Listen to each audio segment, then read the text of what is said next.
Well, ladies and gentlemen, it is,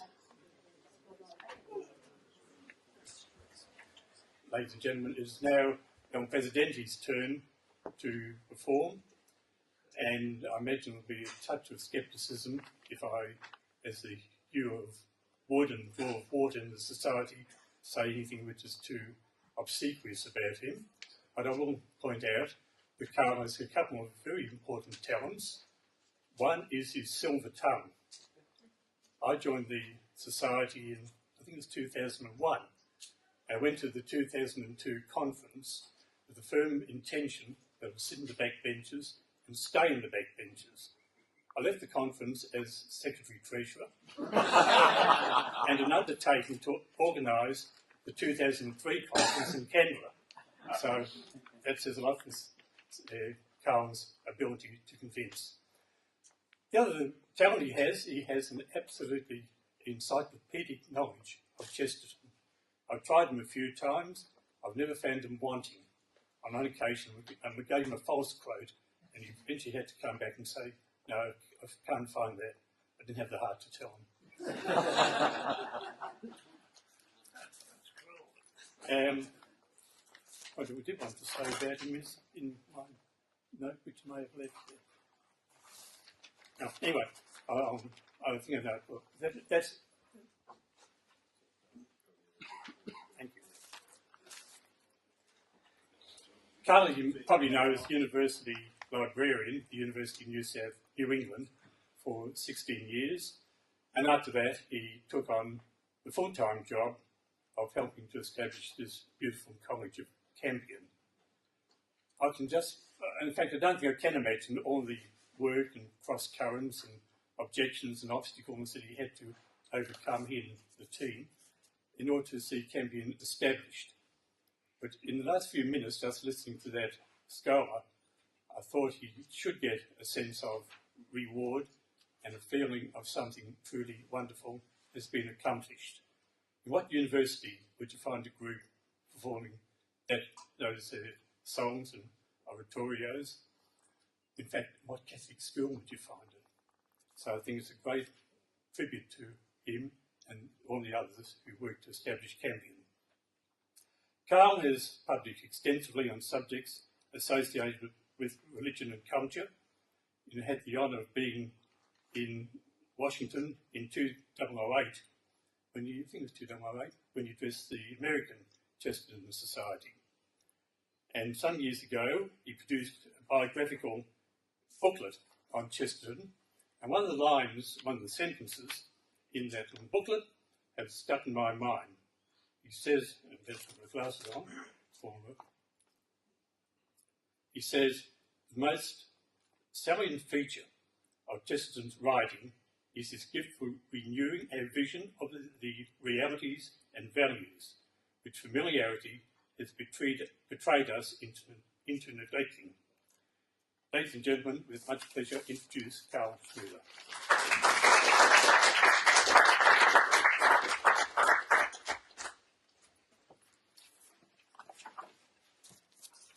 Thank you very much, Ray, for those kind words.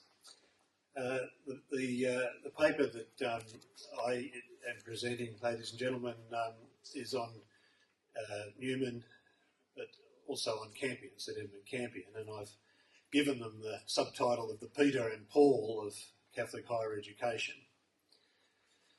Edmund Campion and John Henry Newman, both these men, I think, can stake a large claim to importance in the idea of a Catholic university. Newman very plainly and recognisably, as a result of his classic work, the idea of a university. Yet Campion as well, as the existence, I think, of this liberal arts college, named in his honour, testifies. Campion embodied a vital part of the Catholic educational tradition, even if his contribution is less amply documented and less widely known. In this paper, I'll be suggesting that Campion and Newman are foundational figures of Catholic higher education, comparable in the sphere of the university to the pivotal role played by St Peter's and Paul in the historical development of the Church. Let me begin by sketching a picture of these two remarkable men. foundational figures of Catholic higher education. The twin towers, as it were, of the Catholic University. They were born 3 centuries apart. Campion in the 16th century amid the religious and political turmoil of the English Reformation, and Newman in the 19th century, a period of great religious and intellectual controversy, as we've heard. I imagine each of them characteristically in a cell. Campion at first occupied the secret cell where he was found and captured, the special hiding place at that time in English Catholic houses used by Campion and other priests during this period of persecution in the event of a sudden raid by the authorities. And finally, the prison cell to which he was consigned in the Tower of London, a cell understatedly, more ironically described as the Little Ease, because of its cramped shape that prevented its occupant from standing or lying comfortably. From these cells in Elizabethan England, Campion, still a relatively young man, radiated energy and inspiration, the energy of a scholar and lecturer, a man of learning, the inspiration of an apostle and martyr, a man of faith.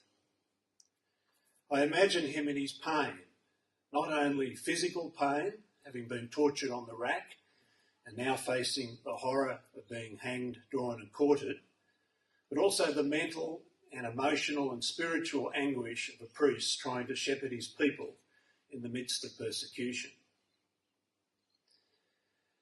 John Henry Newman, too, I picture in a cell, in his case, a scholar's cell, composing tirelessly at his desk, producing so many memorable works. In these writings, especially perhaps his private letters and diaries, I sense his pain as well, the pain of isolation, both religious and cultural, and of frustration of his talents, especially during the last half-century of his life as a Catholic. Newman lived to a formidable age, as we know. He was almost 90 when he died, by contrast with the relative youth of Campion at his martyrdom. He was only 41. In each case, the cell they inhabited was a symbol of their religious fidelity. It was a consecrated place in which they lived out their vocation of witness to the truth. We can perhaps see it, as in Campion's case, a consecration of the martyr's heart, and in Newman's, a consecration of the teacher's mind. In each case, I like to imagine them in their cells as they lived out their last days, and to wonder if they called to mind the mission they had carried out to exalt the truth in their time and to build the idea of a university for our time, indeed all time. So this afternoon, ladies and gentlemen, I'll be striving to do 2 things. Firstly, to compare the contributions of Campion and Newman to an understanding of Catholic higher learning, both philosophically and institutionally. And secondly, to consider the ways in which Campion and Newman epitomised the Catholic intellectual vocation and carried out in the university sphere the leadership exerted more broadly in the church, the life of the church, by Peter and Paul. Both men were born in London, but they were, I think, quintessentially men of Oxford. Each was the outstanding Oxford figure of his time. Campion was a person of precocious brilliance. Several years after he left Oxford, he was described by Lord Cecil, architect of the English Reformation, close advisor to Queen Elizabeth, as one of the diamonds of England. At Oxford, Campion was appointed a Fellow of St John's College at the age of 17. He attracted a personal following and exercised an intellectual influence that was not rivalled for another 3 centuries, until John Henry Newman did the same, attending Trinity College, Oxford, as an undergraduate, becoming a Fellow of Oriel, as we've heard, at the age of 21. Newman called Oxford, quote, the most religious university in the world, and the institution played a decisive part in forming the religious and intellectual sensibilities of Campion in the 16th century and of Newman in the 19th. Speaking of the members of the Oxford movement, Newman said that Catholics did not influence their conversion to Catholicism. Oxford, he said, made us Catholics. Campion and Newman each delivered memorable sermons in the University Church of St Mary the Virgin in Oxford. Campion did so indirectly when his work of apologetics called 10 Reasons was secretly printed and left on the pews of the church, arousing the hostility of the authorities and causing a massive search for him, said to be the largest manhunt at that time in English history, which culminated in his capture and execution. Newman also spoke at the University Church, only he did so in person and frequently when he served as vicar over all those years during his Anglican years, 1828 to 1943. Both Campion and Newman loved Oxford, and the Oxford experience shaped their philosophy of education and their devotion to the university as an institution. Each tried to establish a Catholic university, and each was unsuccessful at the time. These efforts both took place in Ireland. Campion sought to revive a university that had lapsed, a papal foundation of the 14th century, which was later to materialise as Trinity College Dublin. Newman was deeply engaged, as Stephen McInerney's made very clear this afternoon, in the founding of the Catholic University of Ireland. And while it too did not flourish in Newman's lifetime, it inspired the great lectures which he delivered in Dublin and formed the foundation of the idea of a university. What was Newman's idea of a university? It was at once, I think, a positive concept, shaped and sharpened by negative forces. The positive content was a study of various subjects or branches of knowledge, commonly called the liberal arts, so as to enlarge and cultivate the mind and produce an integrated understanding of knowledge and truth. In this, Newman stressed the compatibility, even more the necessary interdependence of religion and learning, of faith and reason, of revelation and the imagination, as forming the unity and the universality of truth. At the same time, his account of a liberal education, the education that befits a free man, and particularly a free layman, since Newman had a deep desire to foster an educated laity, his concept of a liberal education is heightened by the defects and the distortions of higher education, which have remained to our own time and indeed intensified, especially the utilitarian view which confuses education with vocational training and the clerical attitude which mistakes a university for a seminary. Edmund Campion too had a deep sense of a liberal education, though by comparison with Newman, only fragments survive to illustrate his outlook. After leaving Oxford, he spent some time in Ireland, and his writings of that period reflect his rich understanding of university culture, combining habits of mind and demeanour that constitute the ideal student. The discourse he wrote in Ireland, entitled The Academic Man, was described by the English Jesuit Father C.C. Martindale as anticipating Newman's idea of a university. Campion stressed, for example, the blending of morals and manners with the cultivation of learning, the importance of piety and humility, as well as healthy habits of study and recreation. In Ireland, he offered this advice to a student. Bury yourself, he said, bury yourself in your books. Complete your course. Keep your mind on the stretch. Strive for the prizes which you deserve. Only persevere. Do not degenerate from what you are, nor suffer the keen eye of your mind to grow dark and rusty. In a narration he delivered in France at the seminary of Douai, not long afterwards, he was even more explicit on what was required of a student. The ideal student must keep his mind supple, he said. Subtle. His memory active, his voice resonant. He should cultivate his pronunciation. His recreations are to be painting, playing the lute, and writing music. And he should be devoted to languages, Latin, Greek, and his own tongue, in which he must compose verses and epigrams. By his 16th year, he must be able to produce Greek iambic verse. I know this sounds like Robert Van Gand. It probably is, ladies and gentlemen. It probably is, but it's typical of what is demanded here at Campion College. When Campion later arrived in the city of Prague, after his ordination as a Jesuit and before his return to England and eventual martyrdom, he engaged largely in educational activities, teaching in the liberal arts, especially philosophy and rhetoric at a Jesuit school in Prague, as well as giving displays of oratory and writing and producing plays. To a decisive extent, I think, Campion embodied the qualities that Newman would readily identify 3 centuries later with his idea of a university.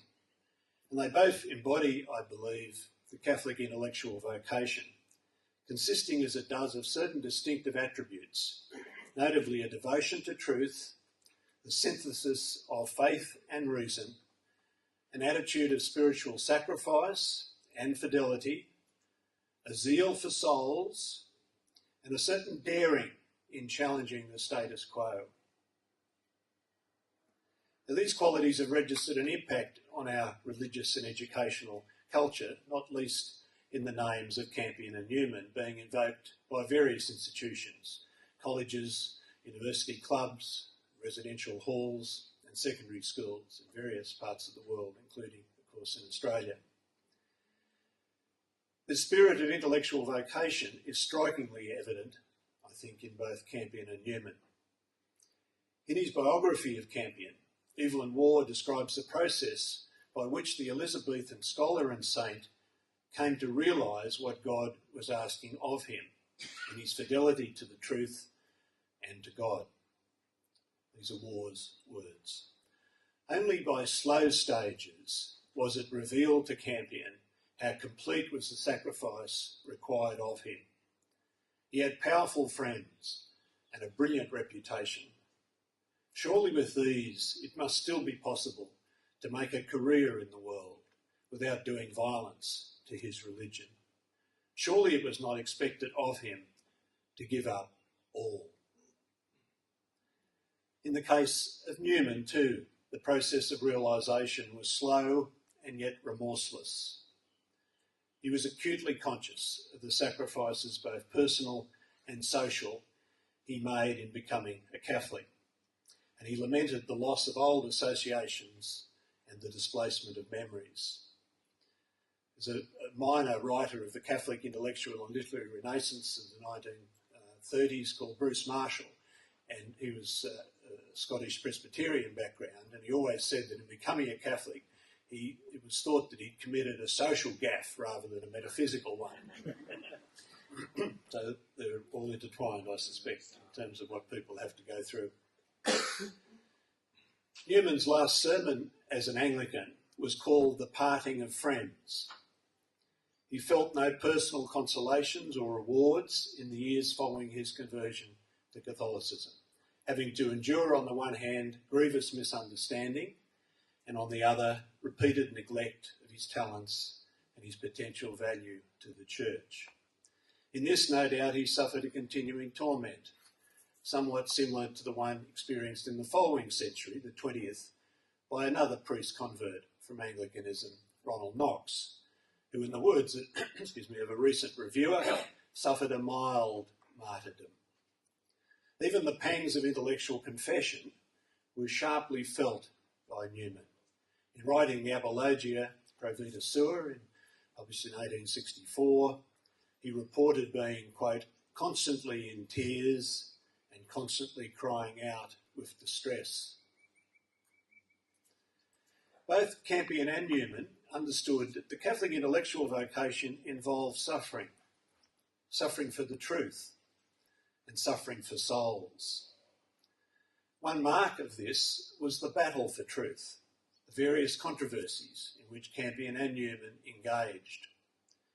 Campion showed his willingness and his skill in the work of apologetics he produced called 10 Reasons, and in his brag, the short but crucial manifesto he wrote of his purpose in returning to England, as well as, following his capture, in the verbal defence that he offered during his trial of the Catholic mission he and others undertook to England.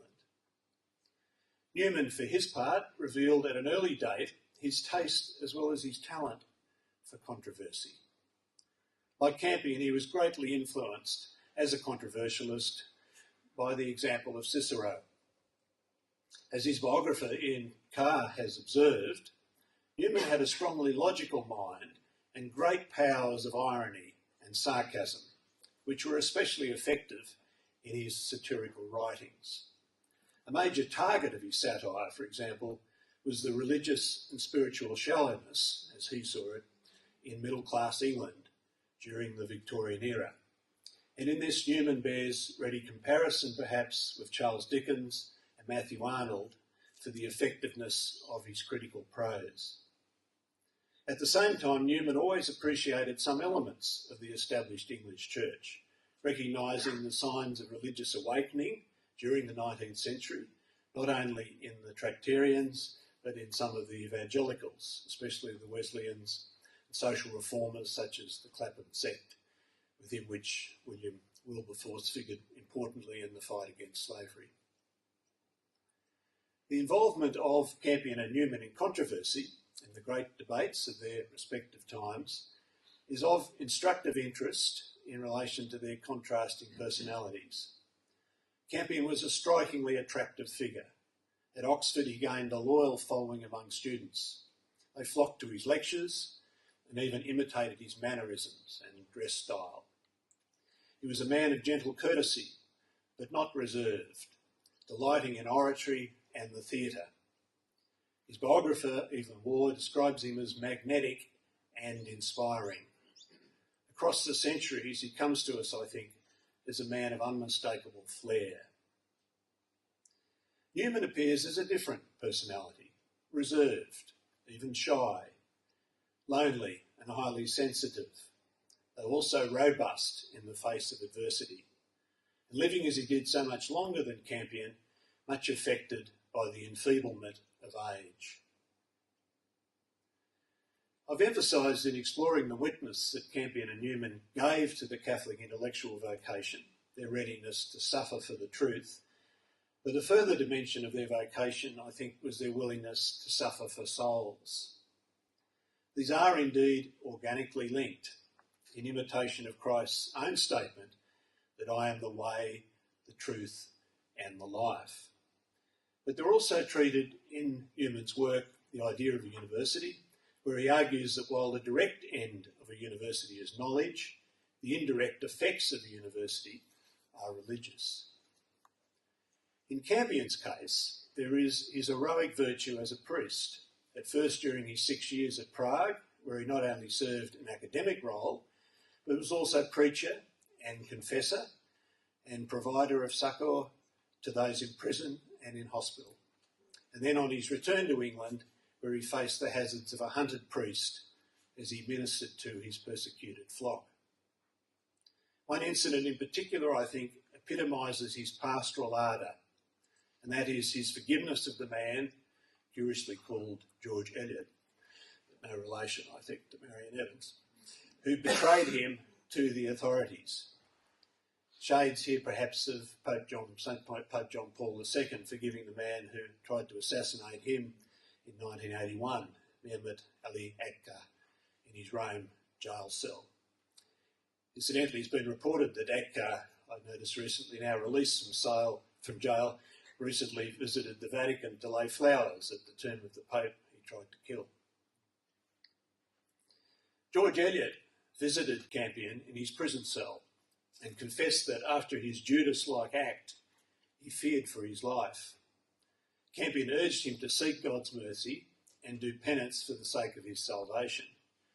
He then offered to provide for Eliot's safety by recommending him to a Catholic duke in Germany. This overture did not have the desired effect, Eliot returned to spying for the Protestant authorities, but it did produce another benefit. Campion's jailer was present at his meeting with Eliot, excuse me, and he was so swayed by Campion's greatness of heart that he became a Catholic. Newman too exhibited a readiness to suffer for souls. His conversion to Catholicism did not loosen his bonds of sympathy with his Anglican friends. He recalled with feeling the long years where they worshipped side by side, but acknowledged that his very outspokenness was due to his conviction that, quote, the Catholic Church is the one ark of salvation. Like Charles Péguy, the French poet's comment on the Catholic Church, the one and only vessel for the one and only journey. And Newman went on to emphasise, due also to the love that he harboured for their souls. As a priest, he had a deep pastoral sense, which his fame and his final elevation to cardinal did not impair. Those, he said, whom God singularly and specially loves, I'm quoting, he pursued with his blows, sometimes on one and the same wound, till perhaps they are tempted to cry out for mercy. End of quote. Newman indeed thought that the very act of belief was not only intellectual, but also moral. It depends, he said, on, quote, a right state of heart, and is perfected not by intellectual cultivation, but by obedience. In short, Newman said, we believe because we love. We believe because we love.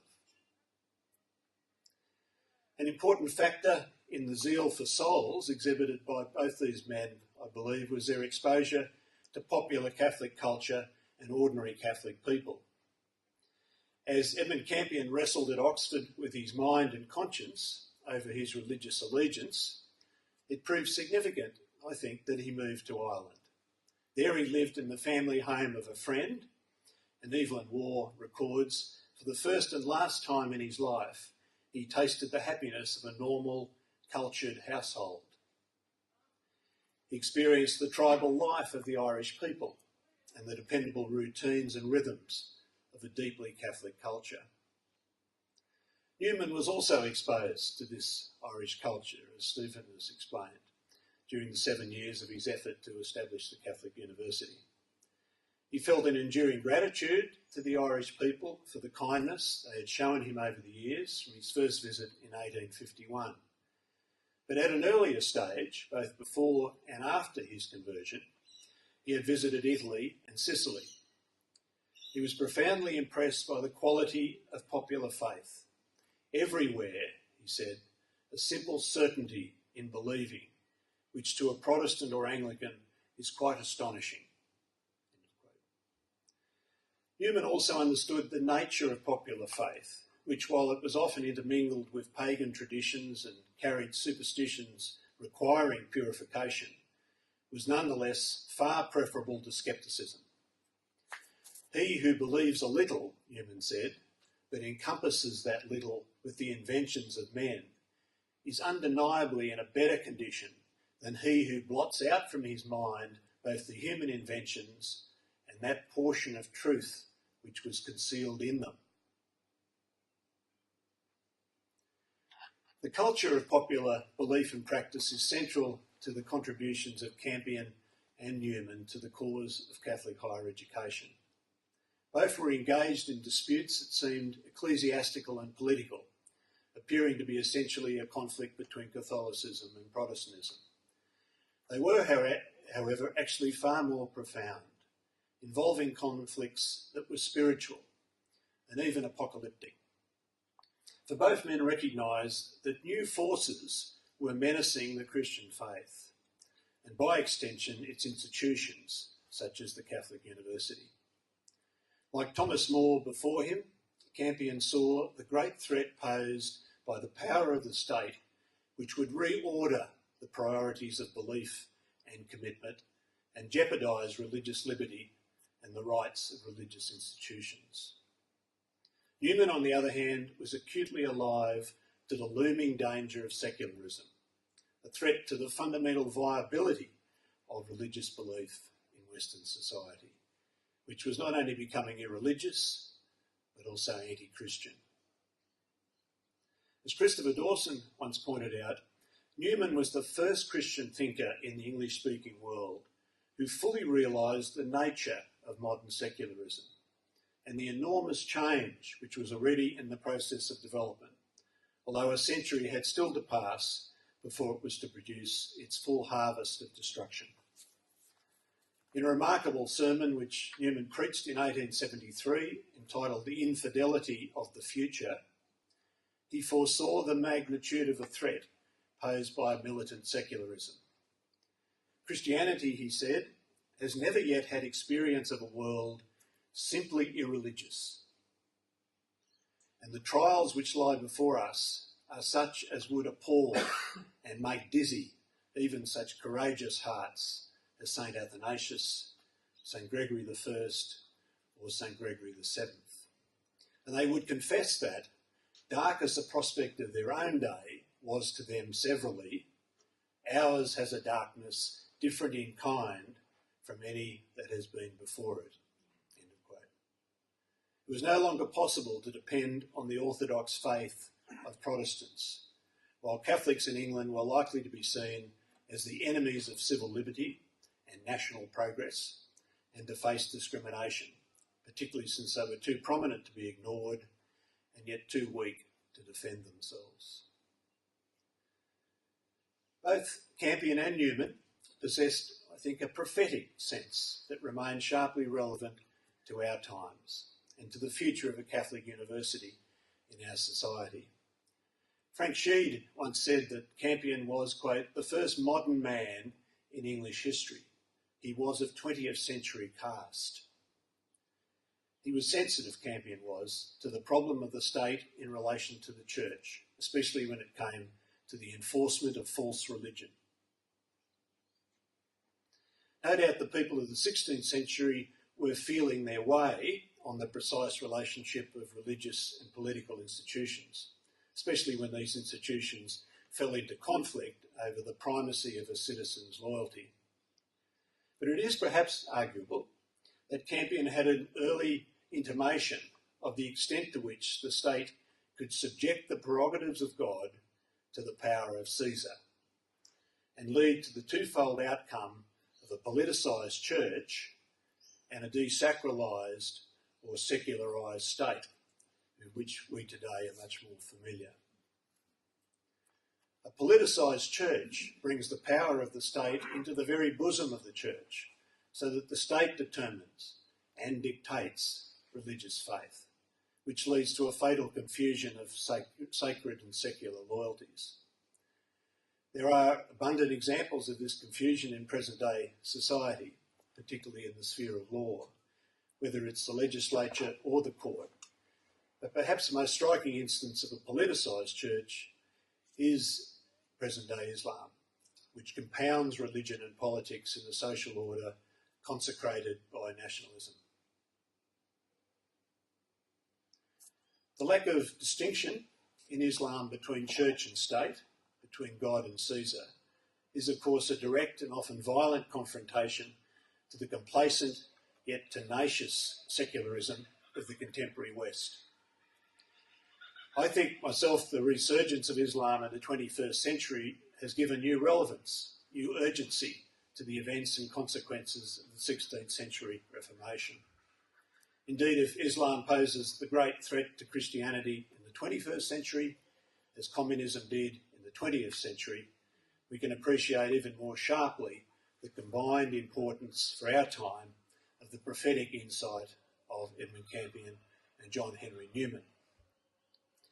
Campion may perhaps be seen as a precursor of Newman, for if the state can determine religion, it can also determine irreligion. It can impose apostasy. A politicised church in which the temporal displaces the transcendental does in fact pave the way for a secularist culture in which temporal loyalties are elevated to timeless and totalitarian ideology becomes a substitute for transcendental faith. These principles are of direct relevance to the university as an institution. And they're laughing and I haven't even cracked a joke yet. These principles are of direct relevance to the university as an institution, and specifically the Catholic University. For the university cannot maintain its integrity, its essential mission as an educational institution, if it is at first politicised and then secularised. If I may quote Christopher Dawson again in his 1961 book, The Crisis of Western Education, Dawson noted, I think with great prescience, that in a secularist culture, the Catholic Church must not only deal with Catholic colleges and universities, it must attend to secular institutions of learning as well.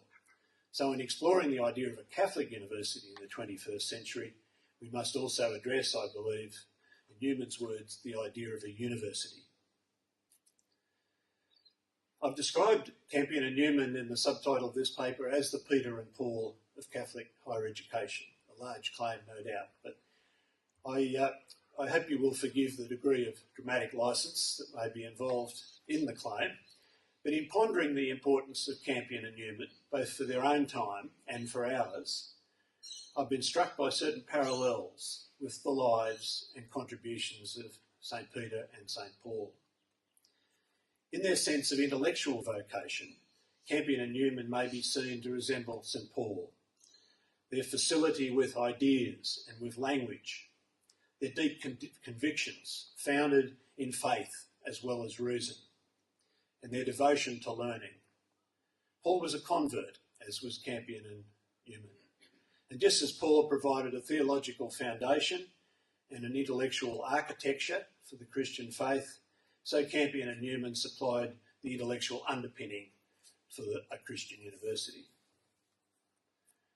In certain other ways, Campion and Newman resemble St. Paul in their preaching and power of oratory, and in their daring, a brave eagerness to take on the prevailing intellectual order and challenge it with the truth of Christ.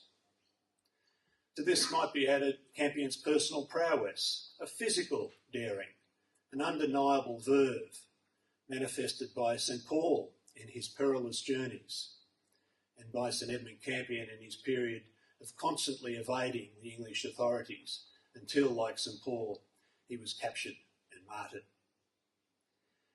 Newman too displays Pauline qualities. For one thing, Newman and Paul were great letter writers.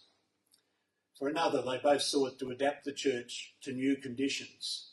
Newman's grasp of secularism, helping to prepare the church for a different culture, mirroring St. Paul's role in developing the church beyond its cradle in Judaism to meet the different circumstances of a Gentile world.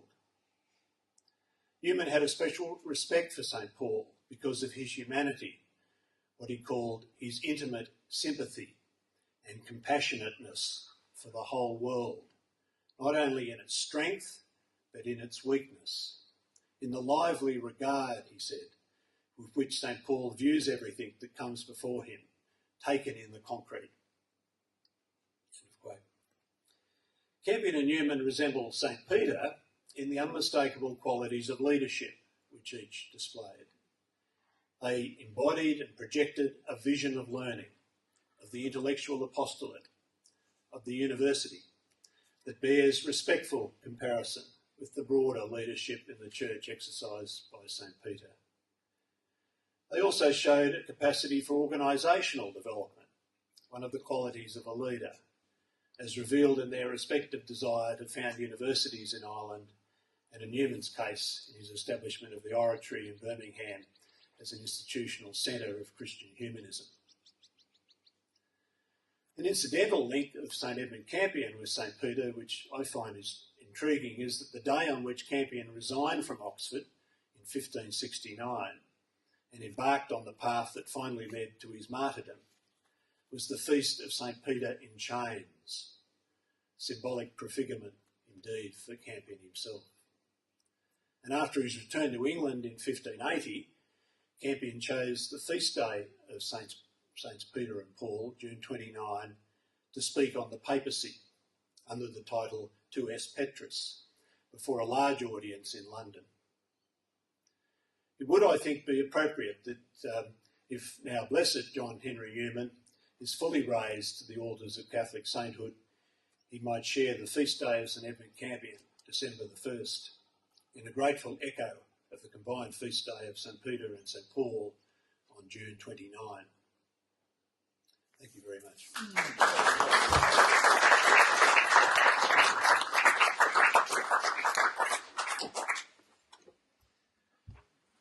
Well, I'm sure you're starting to feel the pangs of exhaustion, ladies and gentlemen. We have a little bit of time if anybody would like to offer questions, but I should defer to the chairman. I could ask a question possibly out of left field. Through association with Jesuits, I've come across a document called the Ratio Studiorum, which sets out the blueprint for education in Jesuit schools. Now, I'm not really sure exactly of the timing. I think it was actually put down in paper after St Edmund Campion entered the order. Is there any possibility that he could have had an impact on Jesuit thinking in education? That's a good question, Stephen. My understanding is certainly when he was in Prague and he was teaching, he was a professor, I think, of rhetoric and philosophy. This curriculum, this Jesuit-inspired curriculum that was really circulating and being applied right through Europe, even to the point where it was so good that Protestant families were enrolling their children, so sort of transcending the huge sectarianism that was pulling Europe apart, that he practiced it. I don't know whether he had any influence on its development, except one might speculate, insofar as you practice it well, you do influence its continuing development. You vitalise it and you bring out certain qualities that may only be embryonic.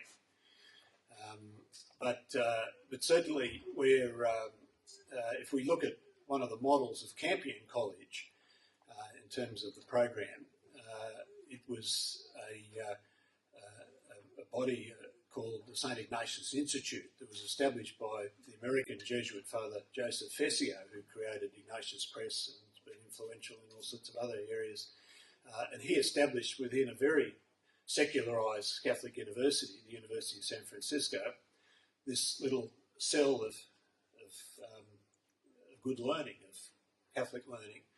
And the syllabus that he adopted was very much the Ratio Studiorum, which has been so largely lost even in Jesuit institutions. So in various ways that has continued to live on, and in its own way I think it's had again been part of the germinating influences for Campion College. But whether Campion himself had any direct impact on that is not clear. There's just a very recent book that I haven't acquired or read yet by an English scholar, a new biography of Edmund Campion that is apparently based on far more extensive research than was available to Richard Simpson in the 19th century. He wrote the major biography of Edmund Campion, and people like Yves Lemoire in particular used that as a source. Kilroy has done, Gerard Kilroy, a London-based scholar, has now produced this new life of Campion. So it may well reveal certain things that further research, which I'm sure he's undertaken in places like Prague and Rome and Douai and London and Oxford. Kilroy, K-I-L-R-O-Y, Gerard Kilroy. Kilroy was here. Kilroy was here. Yes, yeah, Gilroy. Yes, yeah. Yes, that's right. Just they're there just for the displacement of one letter. We have a different person, don't we? Really?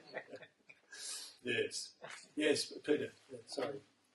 The statement, Catholics were too many to be ignored and too weak to defend themselves. Now, if that sounds to me untrue and even offensive, that we're too weak to defend ourselves. Whose statement is that? That's my statement. Yes. So you weren't quoting No, I don't believe so. No, I'll find it just to make sure, Peter. But I think it was probably based on what Newman. I mean, it wasn't his words. That's what I mean.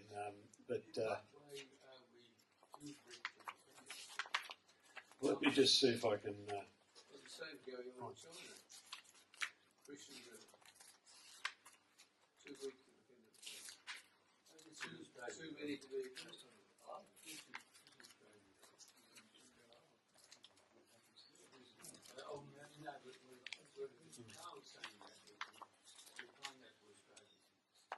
I think it's applicable to Ireland, I think.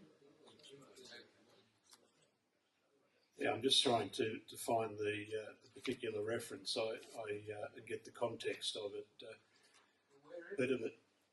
I will look for it, but I can't immediately turn it up. Just a statement. Why are we doing to defend ourselves? Wherever we are, we have the fact that if we have God on our side, we can be against us. I mean, you can think of ourselves as Catholics and two faiths and how we Yes, well, all of that is granted. What it doesn't guarantee is actual success in maintaining and developing that. That doesn't in any sense invalidate the truth of the mission, but you know the defeats, the apparent defeats anyhow of the faith, and the setbacks that have occurred again and again, is what I think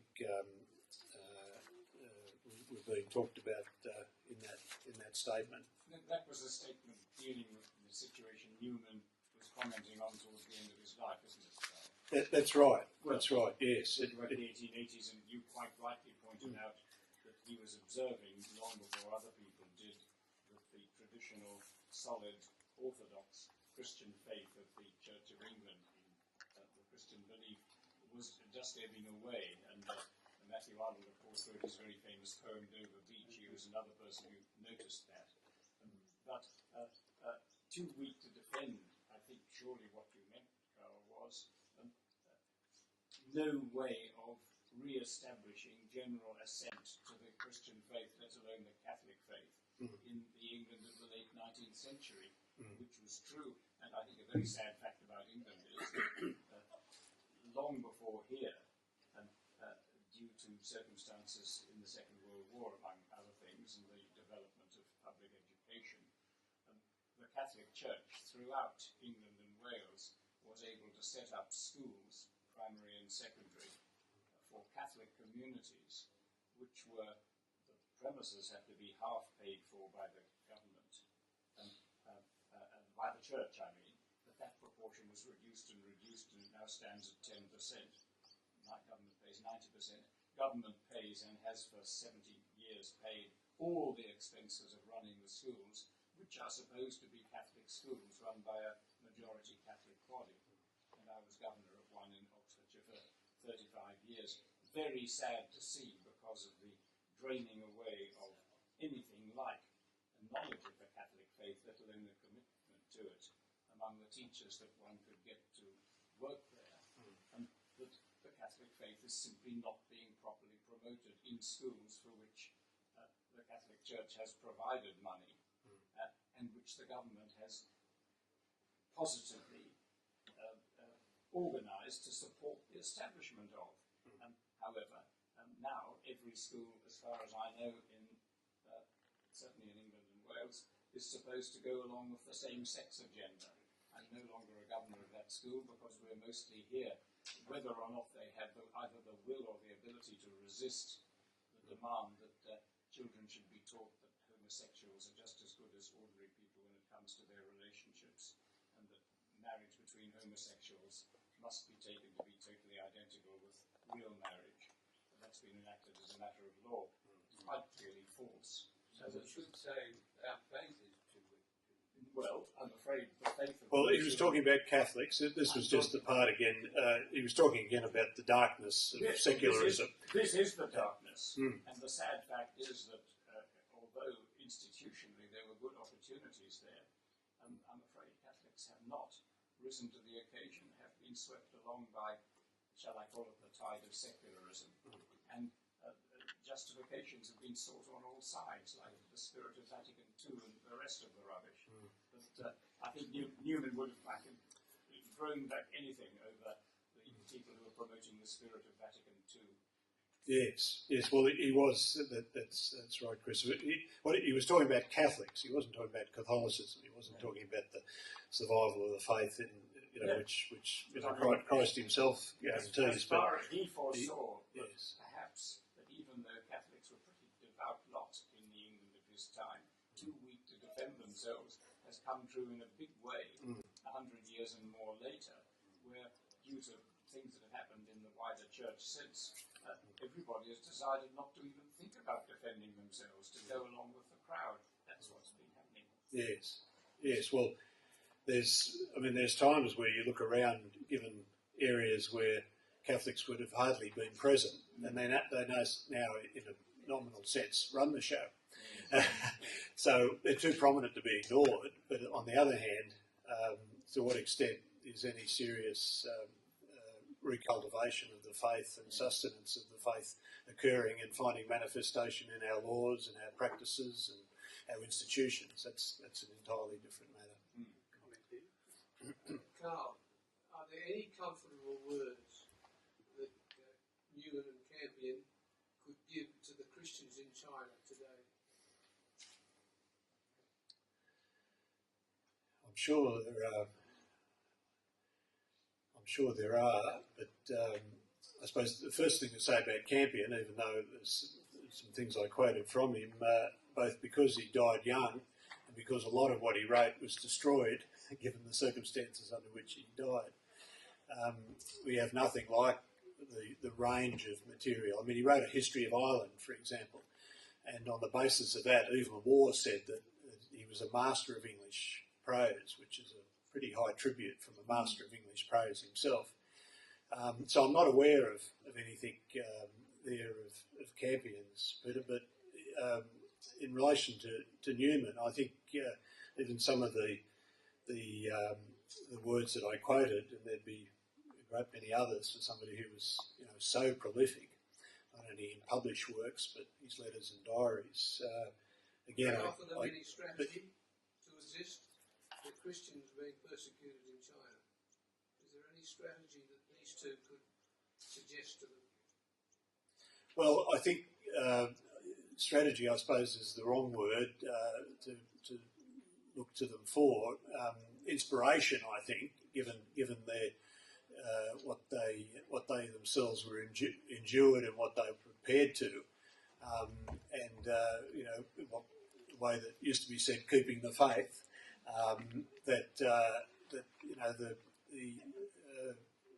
Certainly when I was growing up as a young Catholic boy, the grace of perseverance was something that was prayed for, mainly applied to the last moments of death. It's now a grace that I pray for every day, whether you're close to death or not. So I think certain witnessing like that, the inspirational value of what in very different circumstances, Campion obviously in the most graphic and horrific circumstances. Newman, I think, a slow kind of martyrdom in a way, nothing as graphic as Campion's, but still, he had in the end to exhibit far greater perseverance of soul than perhaps even Campion, who only lived for half the life of Newman.